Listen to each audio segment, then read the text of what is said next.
All right, GM Advantage members, what's going on? Um, got to give y'all a market update because again, I feel like things have changed up over the last 24 hours and we need to pay attention to how markets are shaping up.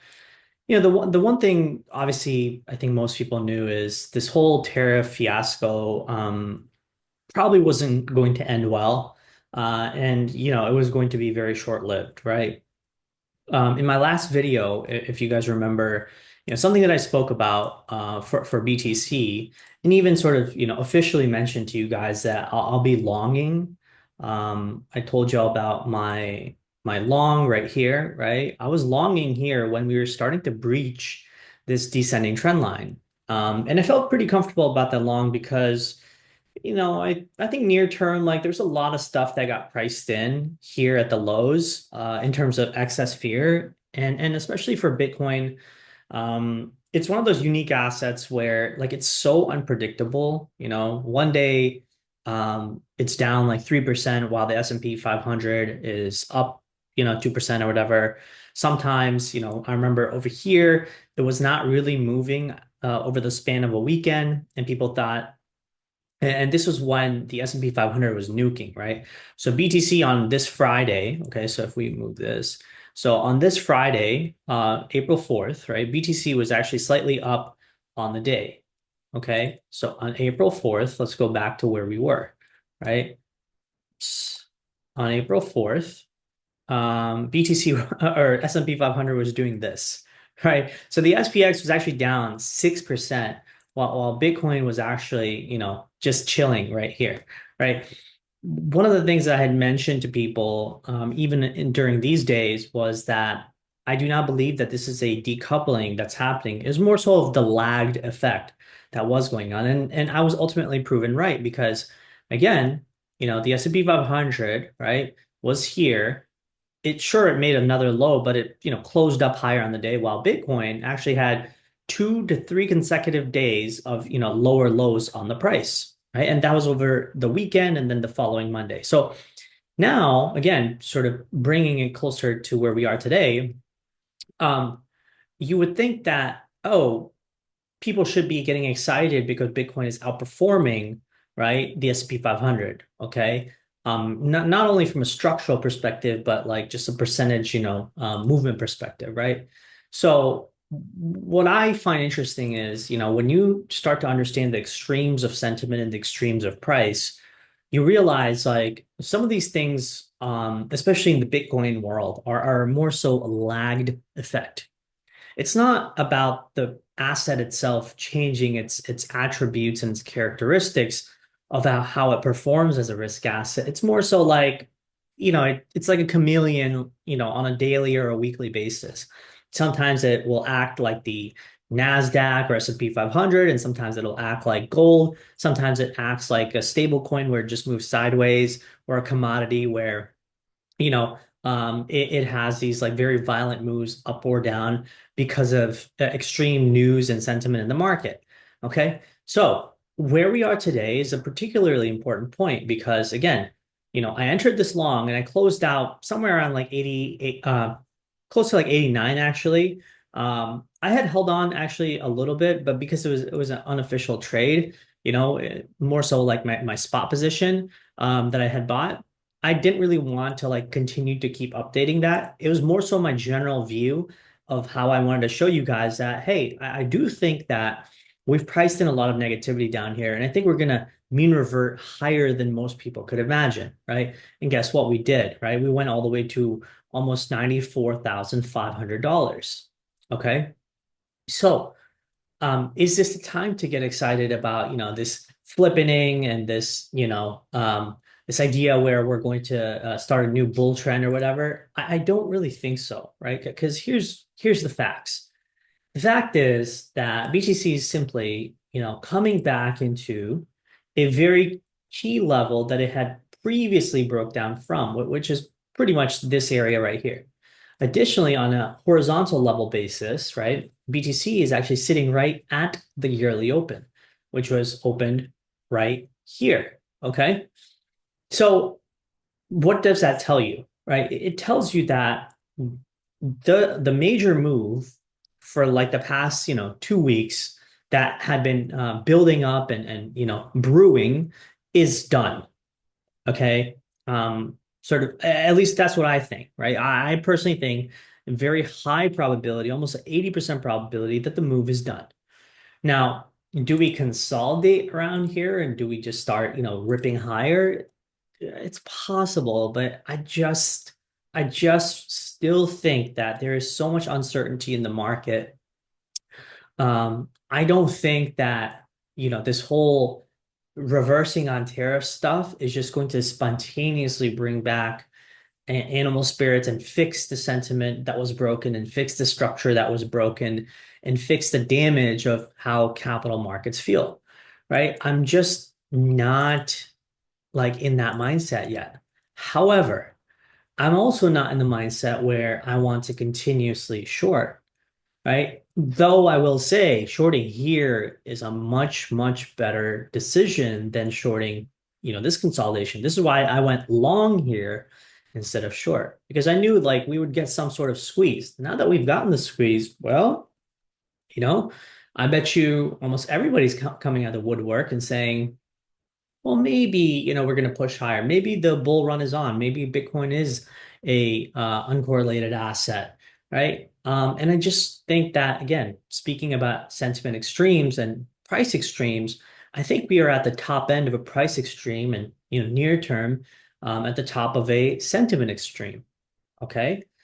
So what does that tell you? Well, I think it tells you that in this particular area, you want to be a little bit more hands off with Bitcoin. Either you want to consider hedging, which is trimming your longs or your spot, or you can consider, I don't know, like just going outright short if you'd like to. Again, this is not investment advice. I'm just talking out loud, letting you guys know that if I were to think about the situation, how would I position myself? Like, what are the decisions I would take, right? Let me get a sip of water here. So, um, and so, connecting this to the rest of the market, right? I think the rest of the market has had its, fair share of good upside moves. Um, I mean, not Adam, but Sui, for example, had a monster weekly candle, which is up, damn near 42%. Today itself, I think Sui's up 12%, right? So it just goes to show like, okay, well, large part of this market has clearly, had its very, very heavy, extreme pronounced price action. And so, same thing with AVAX, right? We've had pretty substantial moves. AVAX up 14% of the week. Even ETH is up like 13% of the week, right? Solana is at the 150s level. So what does this tell you? I think it tells you that the market is very good at, sort of moving people from one extreme to the other relatively fast, right? So you could think about it like in 3 weeks, Solana was down here at $95 with extreme panic. And again, fast forward 3 weeks, we're now at 150 with, mega euphoria of a bull run starting or, everybody getting excited about new highs and, decorrelation of Bitcoin, et cetera, right? I think what you want to do in the current context of the market is you want to be as careful as you can because you don't want to be making rash decisions right now simply because I don't think they will pay off that well. I do think that you can take a pause for a day or two and just sit back and see how the weekend plays out, right? That'll give you a better idea of like, okay, well, what does Mr. Market think about this whole fiasco? It's also entirely possible that again, a lot of this stuff, whether it's tariff flippening and Trump rolling back tariffs, maybe that was a charade, and yeah, maybe we do start a new bull run, now that the fear is gone. But maybe we have broken something in a way where it takes longer and lower to figure out like, oh, well, how do we fix this? And does sentiment improve? Does a bid come back in the market? Does a Fed step in? Okay. Um, so yeah, with that being said, some things on my watch list, like just, assets that I want to be paying attention to. Magnetics, of course, just because like, I've found the team to continuously keep working and at least like something that it's an idea that resonates with me, given that it's, law of attraction, positivity related. But I don't really hold a large position in it anymore. I just like the team and I think they're really cool people. And I wish them success, right? And I'll help them however they need help. The other asset is, stuff like Fartcoin, right? Like Fartcoin has clearly, ripped up a substantial amount. In beginning of April, it was somewhere around 42, 43 cents. Now it's at a dollar and some change. I think there's a substantial amount of uh, interest that got into Fartcoin, and again, coming up to the extremes of price action for Bitcoin and Fartcoin reaching $1 billion level. Like, well, if it were me, I would probably want to de-risk a little bit. Okay, but if you do go into the de-risking mode, right? Say over the next few months, we get some pullback towards like 50 cents again. That might be an area that I'll be interested in, depending on, what else is surrounding the market at that particular time. Okay, so I just want to make that clear. Grass is another interesting, sort of decentralized AI infra protocol. I want to put this asset on your radar just because like there's a lot of like big funds that are involved. I don't own any, but I do want to sort of start paying attention to, doing research in it. Something I want to mention before I forget is Zora is going to be having its airdrop. So if you guys remember last year, right? Like I told you guys to be very heavily involved in this is a hilarious picture, by the way. I'm sorry. I had to screenshot this and put this up on my webcast. Um, so anyway, so I told you guys that on Warpcast, right? All the way going back to last year, I told you guys to be involved as much as possible and play around with the apps and stuff. And guess what? Zora is going to be giving a airdrop to people who are either using Zora or using, Warpcast Farcast or whatever you want to call it.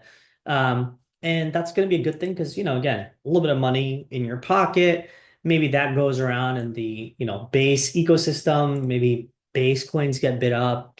You never really know the effects, right? Anyway, you could kind of see Zora right now is currently trading at a 200 million market cap, right?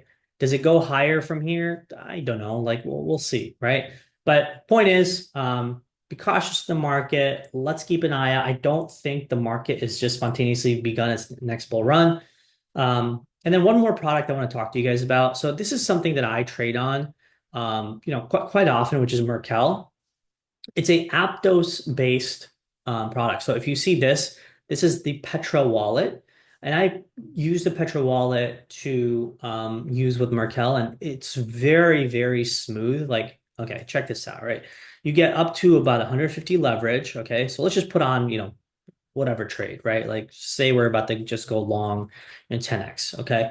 Um, I don't know. You can see like the fee for me taking on a 10x position was about $5. Um, the slippage is pretty good. I think very, very smooth platform. The execution and everything in it is really nice. Again, not financial advice for you guys to trade on it, just telling you like, this is the venue that I use for trading, and it's really nice. Like if you want, you know, quick ins and outs of trading, you do not, however, get to increase and decrease your position. It's like, you only get to close the entire thing or open the entire thing, right? But you can always add collateral and, reduce your liquidation price and, all kinds of stuff like that, right? So anyway, I use this a lot, and there's a lot of like rewards you can get, and they have really cool sort of gamified programs. So yeah. Anyway, I think it's really cool. Make sure you start experimenting with different products, just because in the bear market, whether it's Zora or Merkel, or even like stuff like Farcaster, they're inclined to track activity, and 3 months, 6 months, 1 year from now, whenever the new bull market starts and products like this have money, they're gonna give out money to those users who stuck around in the bear market days. Okay. So anyway, that's it. Good luck, everybody. Take care. Cheers.